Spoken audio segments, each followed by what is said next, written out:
Tema renungan firman Tuhan untuk renungan hari ini adalah tolak berhala modern, ibadah sejati hanya pada Tuhan yang mampu menebus dan menyelamatkan. Ayat Alkitab yang kita baca sesuai bacaan Sabda Bina Umat GPIB hari ini adalah dari Yesaya 45 ayat 20 sampai ayat 25 yang berbunyi sebagai berikut. Berhimpunlah dan datanglah, tampillah bersama-sama, hai kamu sekalian yang terluput di antara bangsa-bangsa. Tiada berpengetahuan orang-orang yang mengarak patung dari kayu, demikian pula yang berdoa kepada ilah yang tidak dapat menyelamatkan.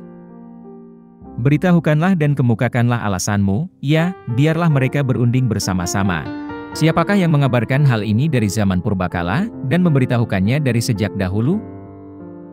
Bukankah aku, Tuhan? Tidak ada yang lain, tidak ada ilah selain aku.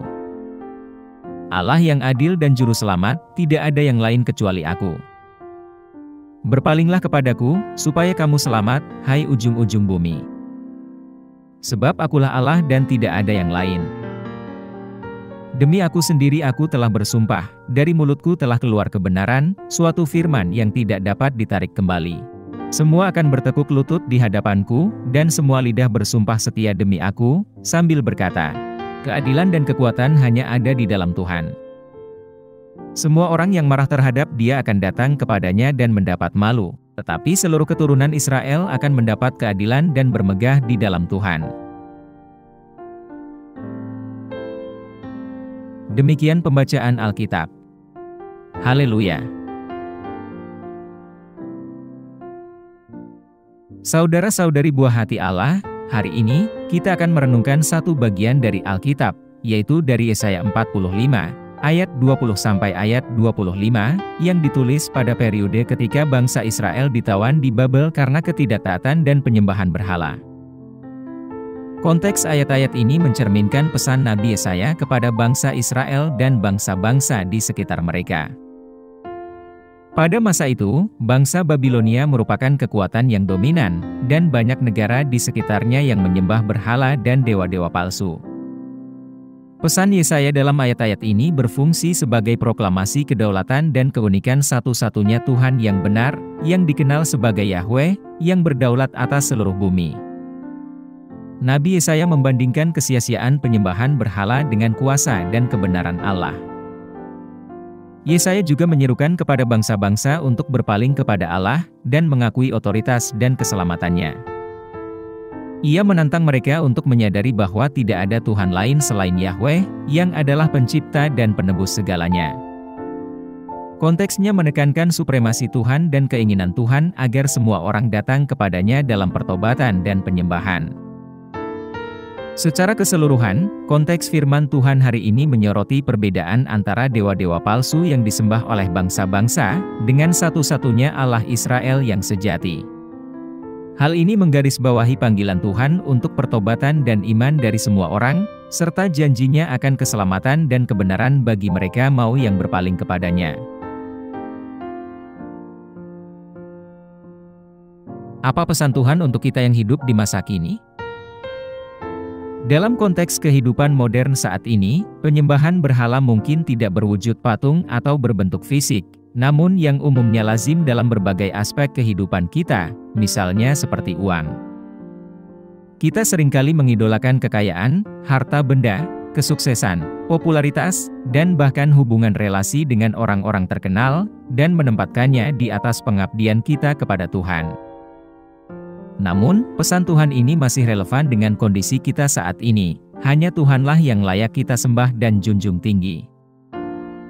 Lebih jauh lagi, Tuhan mengingatkan kita akan kuasa dan kemampuannya untuk menebus dan menyelamatkan.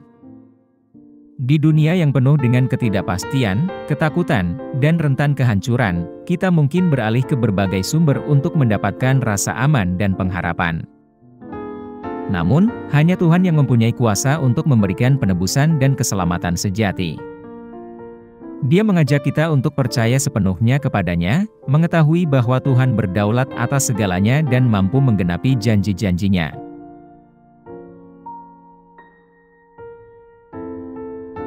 Apa yang harus kita terapkan dalam kehidupan kita sehari-hari? Setelah mendengar firman Tuhan ini, kita dipanggil untuk menyikapinya dengan pertobatan dan ketaatan.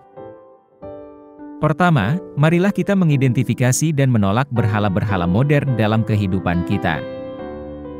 Hal ini memerlukan introspeksi yang jujur, dan kemauan untuk menyerahkan apapun yang lebih diutamakan daripada hubungan kita dengan Tuhan.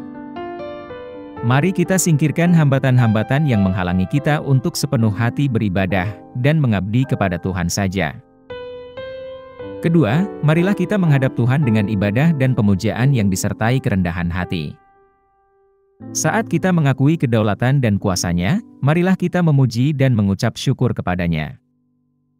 Mari kita memupuk gaya hidup beribadah, berusaha menghormati Tuhan dengan setiap aspek kehidupan kita. Semoga pikiran, perkataan, dan tindakan kita mencerminkan kesetiaan kita kepada-Nya, yang layak menerima segala kemuliaan dan hormat. Terakhir, marilah kita membagikan pesan penebusan dan keselamatan Tuhan kepada orang lain. Sama seperti Nabi Yesaya mewartakan kebenaran Allah kepada bangsa Israel dan bangsa-bangsa lain, demikian pula kita dipanggil untuk menjadi saksi rahmat dan kasih karunia Tuhan. Marilah kita dengan berani mewartakan Injil, mengajak orang lain untuk menemukan ibadah sejati dan keselamatan hanya di dalam Tuhan. Mari kita berdoa. Tuhan Yesus, kami bersyukur atas firman-Mu yang mengingatkan kami akan kedaulatan dan kuasa-Mu. Tolonglah kami untuk menolak berhala-berhala dunia ini, dan menemukan penyembahan sejati hanya pada-Mu. Semoga hidup kami menjadi kesaksian akan kasih penebusan-Mu, dan semoga kami dengan setia membagikan pesan keselamatan-Mu kepada orang lain. Kami pohonkan doa ini dalam nama Yesus Kristus, Tuhan dan Juru Selamat kami. Amin. Kiranya Tuhan menguatkan kita, dan kasih karunia Tuhan Yesus menyertai kita.